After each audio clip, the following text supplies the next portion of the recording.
உங்களோட கோரிக்கை எதுவானாலும் அத பிரதமர் நிறைவேற்றி வைக்கிறேன்னு வாக்கு கொடுத்திருக்காரு. பிரதமர் கொடுத்த வாக்க காப்பாத்துவாரு.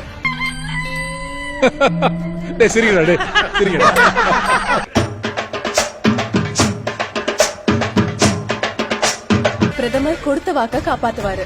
தமிழ்நாட்டுல எந்த இடத்துக்கெல்லாம் மோடி போறாரோ அந்த இடத்தை முன்னிலைப்படுத்தி ஒரு விஷயத்தை சொல்றது மோடியோட வழக்கம். கன்னியாகுமரிக்கு போனப்ப உலகமே திரும்பி பார்க்கக்கூடிய சுற்றுலா தலமா கன்னியாகுமரி மாறும்னு சொன்னார். ராமநாதபுரத்துக்கு போனப்ப இங்குள்ள மீனவர்கள்லாம் மீன் பிடிக்க போகும்போது செயற்கைக்கோள் மூலமாவே எங்க அதிகமா மீன் இருக்கும் அப்படின்னு தெரிஞ்சுக்கலாம்னு சொன்னார். திருப்பூருக்கும் ஈரோடுக்கும் போகும்போது இது ஜவுளி கடலா மாறும் அப்படின்னு வாக்குறுதி கொடுத்தாரு. இது மட்டும் இல்ல, இது மாதிரி நிறைய வாக்குறுதிகளை இந்தியா முழுக்க கொடுத்திருக்காரு நரேந்திர மோடி.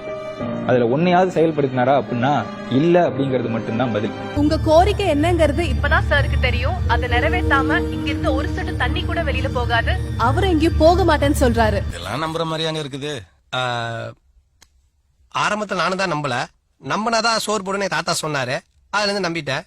நீங்க சாப்பிடுறீங்களா? இல்ல உண்மைதான் நம்புறேன். தெரிஞ்ச புள்ள. பிரதமர் கொடுத்த வாக்க காப்பாத்துவாரு. வெளிநாட்டிலிருந்து மோடி மீட்டுக் கொண்டு வருவதாக சொன்ன கருப்பு பணமும் இந்தியா வரவில்லை. இந்தியாவிலிருந்து சுருட்டி கொண்டு போனவர்களையும் மோடியால் இந்தியாவுக்கு கொண்டு வர முடியவில்லை. 100 ஸ்மார்ட் நகரங்களை இந்தியாவில் உருவாக்குவோம் என்று வாக்குறுதி தந்தார் மோடி. 100 நகரங்களை உருவாக்க 731 திட்டங்கள் அறிவிக்கப்பட்டன. 46,366 கோடி ரூபாய் செலவில் உருவாக்கப்பட்ட இந்த திட்டத்தில் இன்னும் ஒரு நகரம் கூட கண்ணில் காட்டப்படவில்லை. 2014 தேர்தல் பிரச்சாரத்தில் பேசிய மோடி ஒவ்வொரு இந்தியனின் கணக்கிலும் 15 லட்சம் பணம் போடப்படும் என்றார். பின்னர் அதை பற்றி கேட்டால் பிரதமர் அலுவலகம் பதில் சொல்ல மறுக்கிறது. பண மதிப்பிழப்பை அறிமுகம் செய்யும் போது கருப்பு பணம் ஒழியும், கள்ள நோட்டுகள் அழியும், தீவிரவாதம் வேறறுக்கப்படும் என்றார் மோடி. அதில் ஒன்று கூட நடக்கவில்லை. இது தோல்வியடைந்த திட்டம் என RBI ஒப்புக்கொண்டது. தம்பி மாதிரி ஒரு கேரக்டர் நான் துபாயில கூட பாக்கலங்க. இங்க எதுக்குமா கூட பிடிக்கிறேன்? மறக்குமா? கொசு அதிகமா இருக்கே சார். பாத்தீங்களா, கொசுக்கெல்லாம் கூட பிடிக்கிறாரு. பிரதமர் கொடுத்த வாக்க காப்பாத்துவாரு. 100 நாட்களில் சுவிஸ் கருப்பு பணம் மீட்பு. ஒருவருக்கு 15 லட்சம். $1 30 ரூபாய். 1 லிட்டர் பெட்ரோல் 40 ரூபாய். ஊழல் ஒழிப்பு, கருப்பு பண ஒழிப்பு, சீனா பாகிஸ்தானை அடக்குவது, வருடத்துக்கு 2 கோடி வேலை வாய்ப்புகள், 2020 இந்தியா வல்லரசு, குஜராத் மாடல், அகண்ட பாரதம், தீவிரவாதிகள் ஓடி ஒளிந்து கொள்வார்கள், விவசாயத்துக்கு முன்னுரிமை, விவசாயிகள் வருமானம் 2 மடங்காகும், அனைவருக்கும் வீடு. बेटी, तुम्हारी समस्या को तो हल हो गई. अब इस देश के लाखों किसानों के समस्याओं की जिम्मेवारी मेरे ऊपर है. ஐயோ ஆண்டவா, உங்க பிரச்சனை தீர்த்து வச்சாச்சு. இப்போ விவசாயிகளோட தண்ணி பிரச்சனை தீர்த்து வைப்போமான்னு அவர் கேக்குறாரு.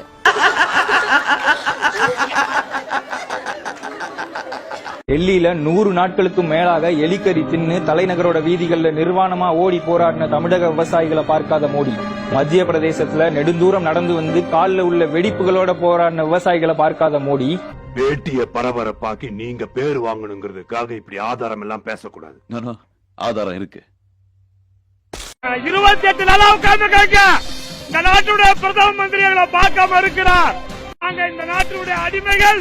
நாங்க இந்த நாட்டினுடைய தகுதியற்றவை நீங்க பார்க்காம இருந்துட்டா, அதனால எங்க விவசாயம் எல்லாம் துணி இல்லாம ஓடுறோம். துணி இல்லாம ஓடுறோம். ஐயோ ஐயோ மோடியே மோடியே விவசாயம் எல்லாம் நோயினாலே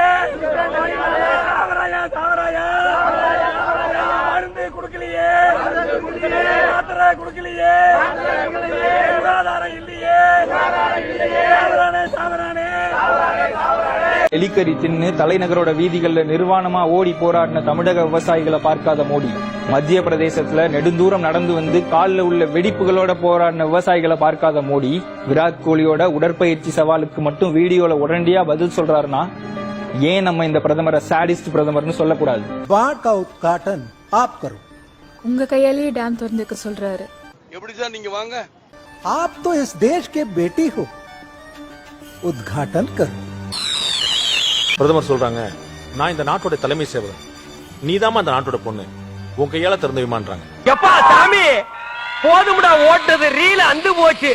மான் கி பாத்ல பேசுறாரு, தேர்தல் பிரச்சாரங்கள்ல பேசுறாரு, உலகம் முழுக்க சுற்றுப்பயணம் சென்று பேசுறாரு. ஆனா பத்திரிகைக்காரங்களை சந்திக்க ஏன் பயப்படுறாரு? இந்த ஒட்டுமொத்த முழு ஆட்சி காலத்திலையும் பத்திரிகையாளர்களை சந்திக்காத ஒரே பிரதமர்னா அது நரேந்திர மோடி தான்.